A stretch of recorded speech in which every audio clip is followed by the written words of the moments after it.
La régie est prête? C'est bon. Voilà, bonsoir à chacune. Bonsoir à chacun, que Dieu vous bénisse. J'ai remarqué deux choses à travers ces chants. Par ta grâce, par ta grâce, je viens devant le trône. Et puis, que le faible dise « je suis fort ». Ça, on va en parler à la fin du message. Par ta grâce, je me tiens devant le trône. Que le faible dise « je suis fort ». Et ça va ensemble. Ça va ensemble. Parce que il faut qu'on réalise que c'est que par sa grâce qu'on se tient devant le trône. On est faible. On peut dire « je suis fort ». Mais en Christ, c'est par la grâce uniquement. Si on pense qu'on est fort, si on pense qu'on a compris, c'est pas le bon chemin. Mais par ta grâce, je peux vraiment me tenir devant le trône. Par ta grâce, qui est d'ailleurs le trône de la grâce. Tout n'est que grâce. Alors on peut dire, je suis fort. Par celui qui me fortifie. Moi, rien. Sinon, c'est un souci, mais on va parler à la fin d'être fort. Que le faible dise, je suis fort. Ce soir, je voulais parler très simplement de l'heure de la croix, quand Jésus a été crucifié. Ça s'est passé il y a à peu près 2000 ans de cela. Le Fils de Dieu a été crucifié pour accomplir notre rédemption. On le sait, puisqu'on est tous baptisés ici ce soir. Le Fils de Dieu a été crucifié pour accomplir notre rédemption. Mais quand il a été crucifié, il y a plusieurs événements qui se sont passés ce jour-là. Plusieurs événements. Par exemple, le premier cas, on le trouve dans l'évangile de Matthieu, au chapitre 27, et au verset 32. Lorsqu'ils sortirent, ils rencontrèrent un homme de Cyrène appelé Simon et le forcèrent à porter la croix de Jésus. Qu'est-ce qui se passe à ce moment-là? Jésus est en train de monter à Golgotha pour y mourir, de son propre gré. De son propre gré. Les Romains, Pilate, auraient pu faire ce qu'ils voulaient. Il a dit, si je demande à mon père, il m'enverrait 12 légions d'anges, pas de problème. S'il montait à Golgotha, au lieu du crâne, pour mourir sur la croix, c'est par amour pour nous, c'est pour de sa propre volonté, c'est de sa pleine volonté. Pourtant, il savait ce qu'il allait souffrir, physiquement, spirituellement. Il savait ce qu'il allait souffrir entre les mains des païens, mais il l'a fait quand même. Il l'a fait quand même. Mais, à ce moment, comme c'est un coutume à l'époque, il est en train de porter lui-même sa croix. Il est en train de porter lui-même sa croix, mais au moment de cette lecture, Jésus est épuisé, vraiment épuisé. Il est épuisé parce qu'il a été battu, il a été flagellé, il a déjà perdu beaucoup de sang, et il est affaibli. Il est affaibli, il n'arrive plus à porter sa croix par lui-même. Alors, ça lui est devenu impossible de porter, alors il a besoin d'être aidé. Il a besoin d'être soutenu. Il a besoin d'être soutenu dans cette épreuve. Et je crois qu'on va faire un premier parallèle avec nos propres vies. Le premier parallèle, c'est que Jésus nous a demandé à nous aussi de porter notre croix. Il nous a demandé de porter nos croix, chacun de nous, individuellement. Pas un plus que l'autre, pas un moins que l'autre. Il nous a demandé de porter nos croix, mais pour le suivre. Et pour le suivre jusqu'où? De porter nos croix pour le suivre jusqu'à la croix. Pour le suivre jusqu'à la croix. Pour faire mourir la chair. Pour vivre la croix. On en parle souvent en ce moment, mais je crois que ce n'est pas innocent, je crois que ce n'est pas anodin. On parle souvent de porter notre croix, de mourir à nous-mêmes. De mourir à nous-mêmes. Parce que si on ne meurt pas à nous-mêmes, on ne portera pas de fruits. Si on ne porte pas à nous-mêmes, si on ne meurt pas à nous-mêmes, on pourra même se voir comme quelqu'un de très saint, comme pratiquement un propre juste, comme on en voit dans le monde. Mais sans la croix, on ne portera pas de fruits. Et quand on accepte de porter notre croix et de mourir à la croix, ce qui va se passer finalement, c'est que on va être nous-mêmes étonnés de voir des choses qui changent, de voir des choses qui nous intéressaient avant, qui ne nous intéressent plus, de voir de nouvelles relations avec Dieu, besoin de plus de sa présence, besoin de plus de temps avec lui, besoin de moins de temps avec des pensées qui ne servent à rien finalement, besoin de moins de temps avec des distractions, on va vouloir passer plus de temps avec notre Dieu, parce qu'on va vers la croix. Mais sur ce chemin qui nous mène à la mort à nous-mêmes, sur ce chemin qui nous mène à la croix, Nous aussi, comme Jésus, il y a des moments où on va être fatigué, épuisé, découragé. Parfois à cause de blessures, parfois c'est à cause du découragement. Mais on va passer par des moments d'épuisement. Je pense que pour chacun d'entre nous, on l'a tous vécu. Il y a eu des moments où on disait stop. La croix, si elle pouvait être en balsa maintenant, un peu plus légère, je signe. Parce que ça va les épreuves, ça va ma persécution personnelle à travers la maladie, à travers parfois les mauvaises paroles, à travers stop, à travers l'incompréhension de ma famille. Ça va, je suis fatigué, Seigneur. Je ne peux plus porter ma croix, comme Jésus à ce moment-là. Les blessures, ça va. Et on a besoin d'être aidé. On a besoin d'être aidé. Là, il y a eu Simon de Cyrène qui a forcé Jésus. Mais l'Église est là. Et je crois que dans l'Église, il faut qu'on comprenne tous notre rôle. Le rôle de l'Église, finalement. Le corps de Christ. Ce qu'a fait Jésus dans son ministère terrestre. Quand quelqu'un a un poids sous le fardeau, quand quelqu'un est fatigué à cause de blessures, on est là pour l'aider à porter sa croix, on est là pour l'encourager. On n'est pas là pour appuyer sur la croix. On n'est pas là pour dire, moi j'ai déjà la mienne à porter la croix. Alors, chacun la sienne. Hein. C'est vrai que parfois nous-mêmes, on est fatigués. Parfois nous-mêmes, on n'a pas rempli notre rôle. Aider à porter la croix du frère et de la sœur qui souffre, qui est fatigué, qui est découragé. Parce que notre croix personnelle aussi est devenue lourde. Mais en règle générale, l'Église, elle est là pour ça. Elle est là pour ça. Et puis il va venir ensuite l'heure de la croix. L'heure pour laquelle Jésus est venu dans ce monde. On le voit dans Matthieu, chapitre 27, verset 46. Vers la 9e heure, Jésus s'écria d'une voix forte, Eli, Eli, lama sabachthani, c'est-à-dire, mon Dieu, pourquoi m'as-tu abandonné? Vous savez, quand on lit les évangiles, on voit que quand Jésus parle de Dieu, il a plutôt l'habitude d'appeler mon Père.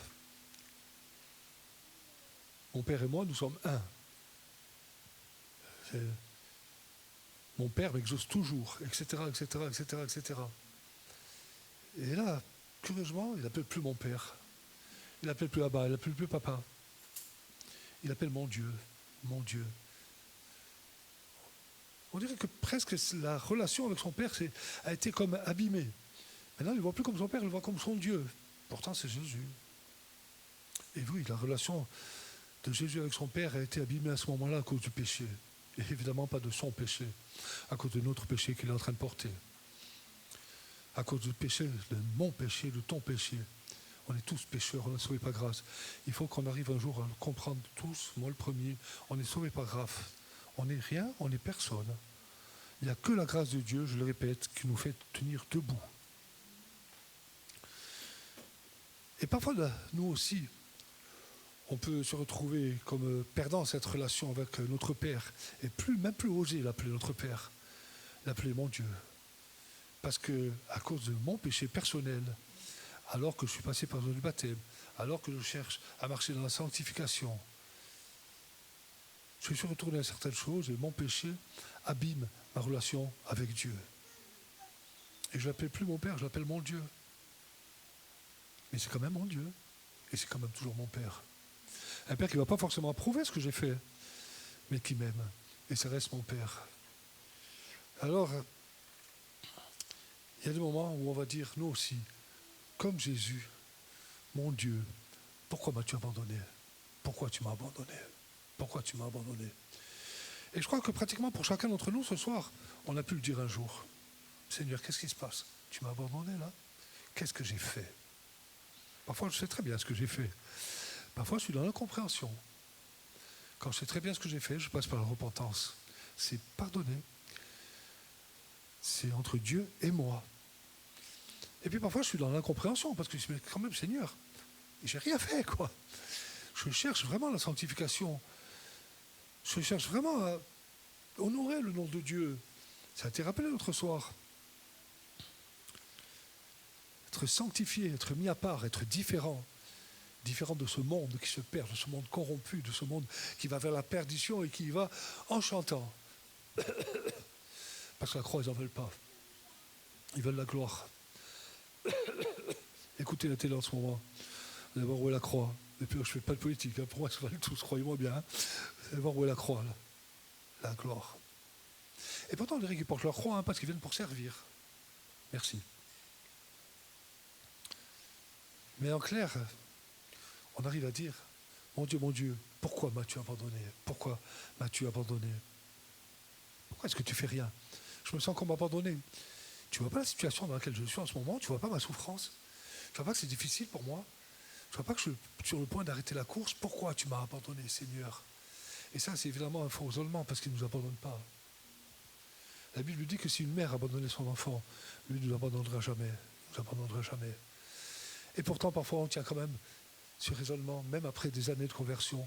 On en a encore réduit à dire, mais pourquoi tu m'as abandonné dans ce temps difficile pour moi, dans ce temps de souffrance? Dans ce temps de souffrance. Et puis, à ce moment, c'est à ce moment-là que Jésus va pousser un grand cri et qui va mourir sur la croix. Il a accompli notre salut. Il est mort sur la croix. Et dès ce moment, l'heure de la croix, il y a toutes sortes de prodiges et de miracles qui vont s'accomplir. Regardez, toujours dans l'évangile de Matthieu, au même chapitre, les versets 51 à 53. Et voici le voile du temple se déchira en deux, depuis le haut jusqu'en bas, la terre trembla, les rochers se fondirent, les sépulcres s'ouvrirent et plusieurs corps des saints qui étaient morts ressuscitèrent. Étant sortis des sépulcres après la résurrection de Jésus, ils entrèrent dans la ville sainte et apparurent à un grand nombre de personnes. Ça, j'en ai parlé dernièrement, on ne va pas revenir. Mais c'est pour dire que l'heure de la croix, à l'heure de la croix, Dieu met son sceau de toutes sortes de manières, tremblement de terre, le voile qui se déchire, les rochers qui se fendent, des morts qui ressuscitent, des morts qui ressuscitent. Notez bien que ils sont sortis des sépulcres après la résurrection de Jésus. Ils sont restés ressuscités, ils sont restés dans le sépulcre tant que Jésus n'était pas ressuscité. Si vous voulez savoir pourquoi, allez voir Guillaume à la fin.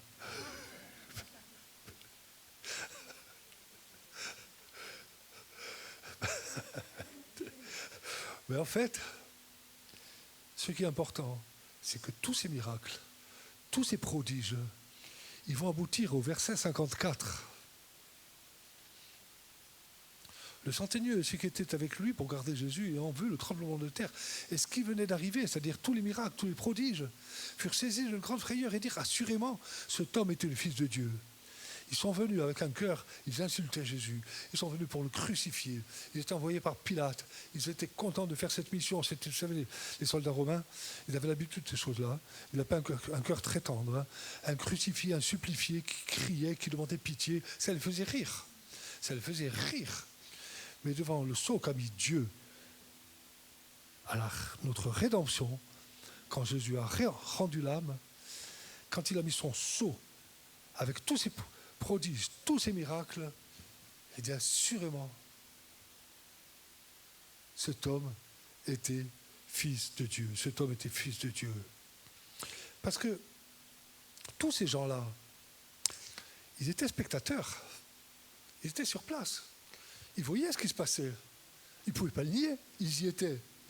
Ils ne pouvaient pas faire preuve d'incrédulité. Il aurait vraiment fallu le faire. Ils l'ont vu de leurs propres yeux. Ils savaient que c'était vrai. Nous, on n'est que des lecteurs. Et c'est là que peut naître l'incrédulité. On n'a pas eu, je dirais, le privilège d'y assister. C'est là qu'on passe de la vue à la foi. C'est par la foi qu'on va dire la même chose que le centenier.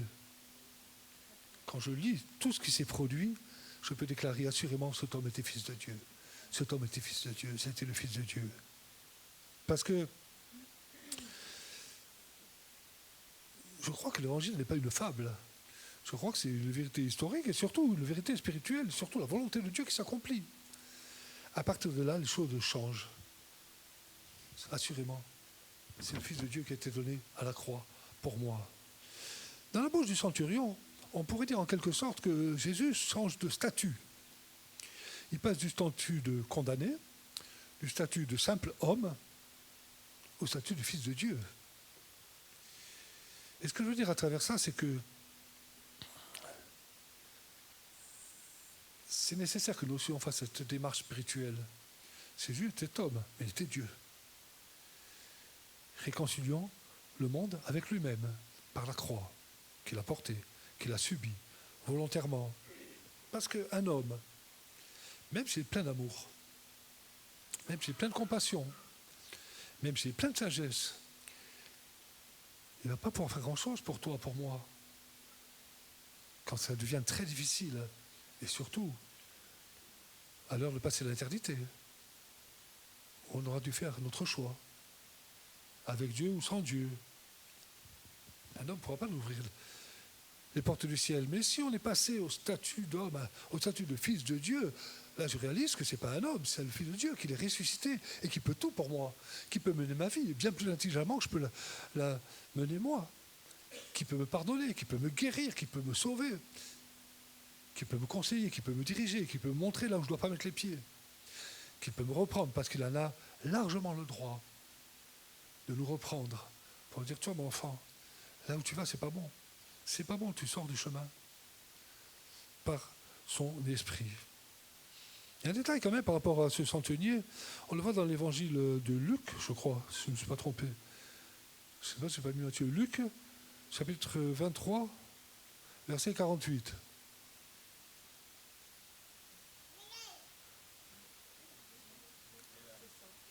Ça fait partie, c'est habituel.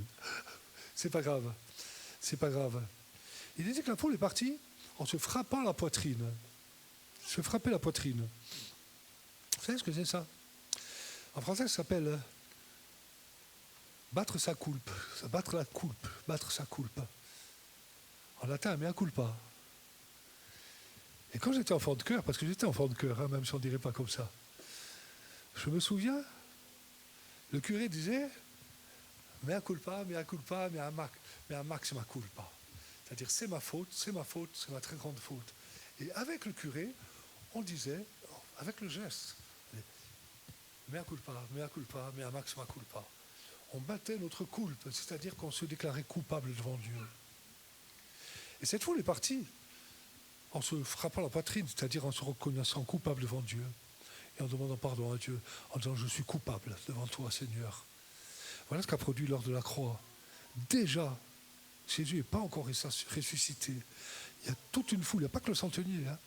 Il y a toute une foule qui se frappe la poitrine en disant, c'est ma faute, c'est ma très grande faute. Je m'en souviens très bien. Je me rappelle qu'à un moment donné, le curé disait aussi, ça ne fait pas partie du message, sanctus, et nous on était à genoux, on sonnait les clochettes. On devrait le faire ici d'ailleurs. C'est une lacune.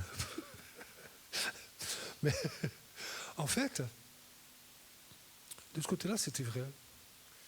C'est ma faute, c'est ma très grande faute. Mais le plus important dans cette histoire, l'heure de la croix, c'est ce qui va arriver par la suite, sa résurrection, évidemment. Et dans l'évangile de Matthieu, au chapitre 28, au verset 2,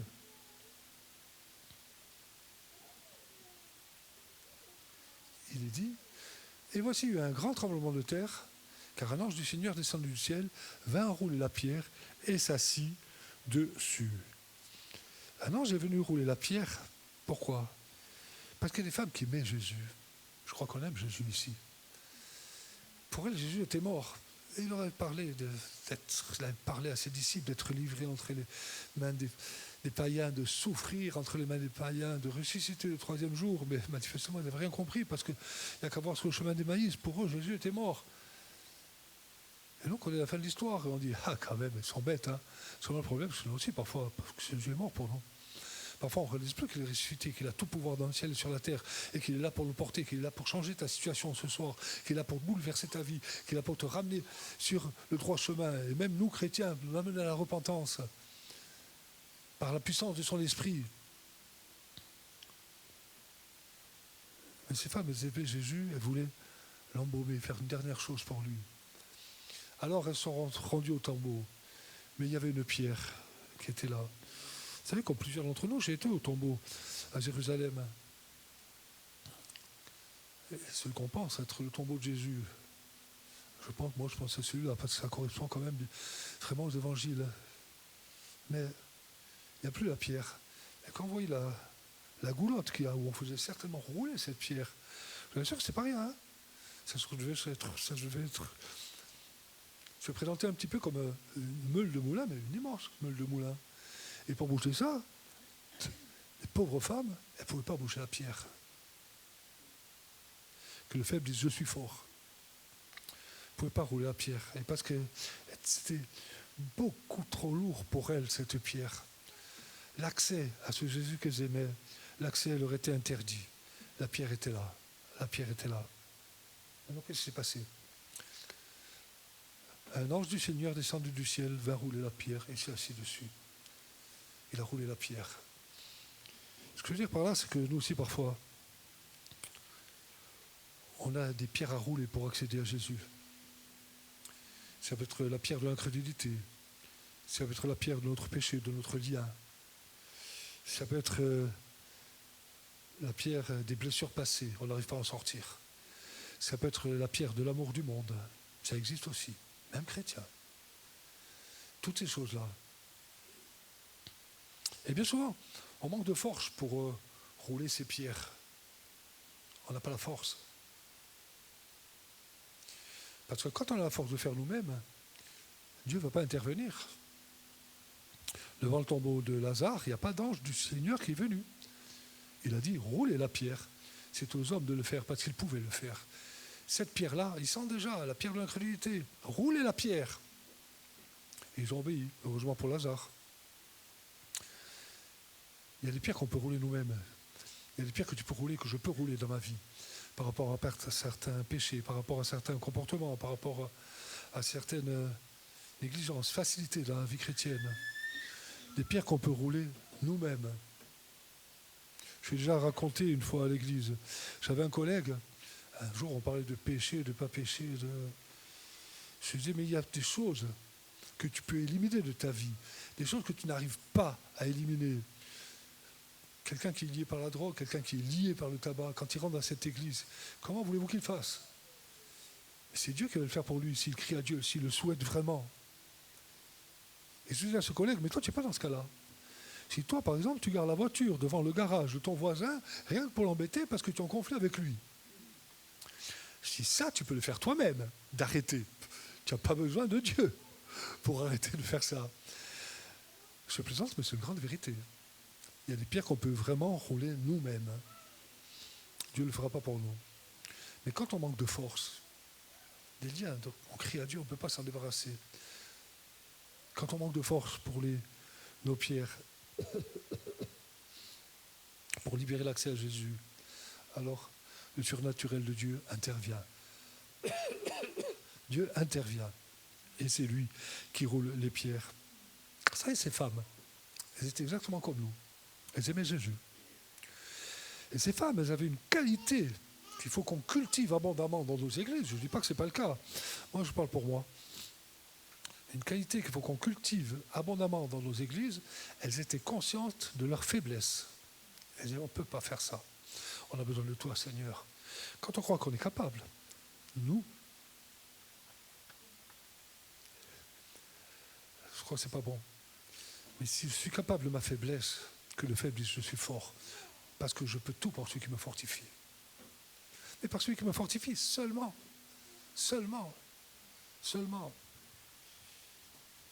C'est pour ça que Dieu ne les a pas abandonnés à leur faiblesse, que Dieu ne les a pas abandonnés à leur tristesse. Et quand on déclare à Dieu, je suis faible, Seigneur, j'ai besoin de ta grâce, je peux vivre que par ta grâce, Seigneur, qu'est-ce que tu veux que je fasse? Je suis un être faible, faillible, qui va chuter encore. Des petites chutes. Ben, c'est des chutes.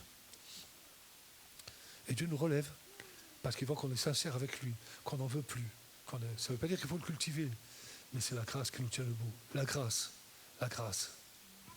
Alors, avec leur force naturelle, elles ne pouvaient vraiment rien faire. Alors le surnaturel de Dieu est intervenu. Il a envoyé un ange. Quand nos pierres sont trop lourdes, c'est exactement ce qu'il fait. C'est pour ça que l'apôtre Paul disait, quand je suis faible, l'apôtre Paul, quand je suis faible, c'est alors que je suis fort. Il ne disait pas, vous avez vu qui suis-moi? Mais Paul, il a été lapidé, il a fait naufrage, il a tout accepté pour Christ. Il est monté à Jérusalem pour y mourir. Il a dit, ne me faites pas de peine, je suis prêt à mourir pour Jésus. Je suis prêt à mourir pour Jésus. Il était prêt à aller jusqu'au bout, et d'ailleurs il a prouvé. L'histoire en parle. C'était vraiment.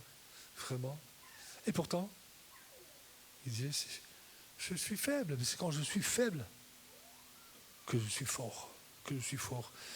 Et il disait même, je me complais bien plus dans mes faiblesses. Je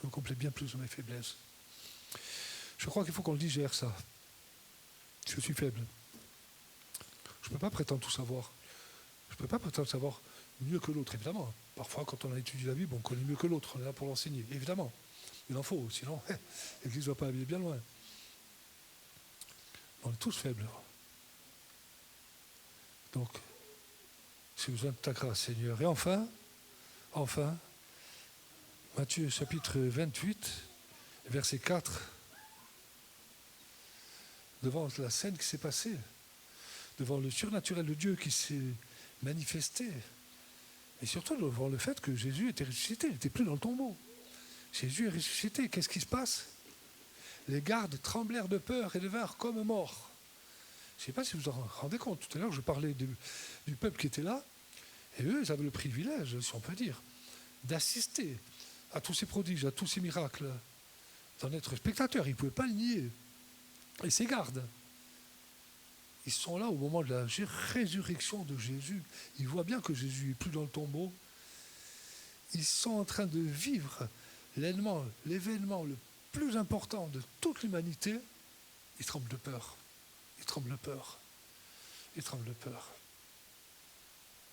Mais, le verset 5, maintenant je prie la parole et dit aux femmes, pour vous ne craignez pas, car je sais que vous cherchez Jésus qui a été crucifié.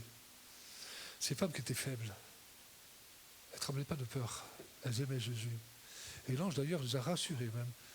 Il y a eu l'onction de Dieu qui est venue par la parole de l'ange. Elle leur a dit, vous aimez Jésus. Vous aimez Jésus. Ne craignez pas. Je sais que vous cherchez Jésus qui a été crucifié. Alors mon frère, ma soeur, ce soir, si tu fais partie de ceux qui aiment Jésus, s'il y a une pierre qui est trop lourde à rouler pour toi, attends-toi au surnaturel de Dieu pour rouler cette pierre. Considère que c'est quand tu es faible que tu es fort. Que c'est quand nous sommes faibles que nous sommes forts. Considérons que par nos propres forces, on n'ira jamais bien loin.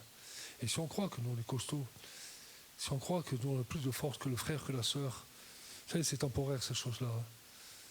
Demain, ça peut ne plus être le cas. Mais, si tu aimes Jésus, si cette pierre t'empêche de le retrouver, si tu as perdu ta communion avec lui, quelle que soit la pierre, on va prier pour ça d'ailleurs maintenant, attends-toi au surnaturel de Dieu. Mais toi, qui cherches Jésus, même chrétien, pour une solution, pour plus de communion avec lui, pour exercer le don spirituel, pour l'Église évidemment, toi qui cherches Jésus, il faut avoir des paroles qui fassent du bien aux autres. Toi qui cherches Jésus qui a été crucifié, ne crains pas. Ne crains pas, tu as peut-être des doutes, tu as peut-être des choses au fond de ton cœur qui t'empêchent de bien réaliser toute la grâce, et que la grâce. Mais ne crains pas dans cette soirée. Tu cherches Jésus. Il est là pour te rencontrer. Amen. Si les musiciens veulent bien s'approcher pour un dernier chant, on va prier. Je vais faire l'appel. Si tu penses que tu as besoin de la grâce de Dieu, que ce n'est pas par tes propres forces que tu iras bien loin, avance-toi. Si tu as une pierre qui est trop lourde pour toi, une pierre que tu n'arrives pas à rouler, pierre même d'un péché, pierre d'un lien, pierre de l'incrédulité, pierre du découragement, pierre de la maladie, une pierre qui t'empêche de retrouver Jésus, avance-toi, on va prier pour toi. Si il y a quelque chose dans ta vie qui fait que tu aimes Jésus, tu cherches Jésus, ne crains pas. Ne crains pas, il est là pour te libérer ce soir. Il n'est pas là pour te juger, il n'est pas là pour te condamner. Il est là pour te bénir, il est là pour te délivrer. Amen. Que Dieu soit béni.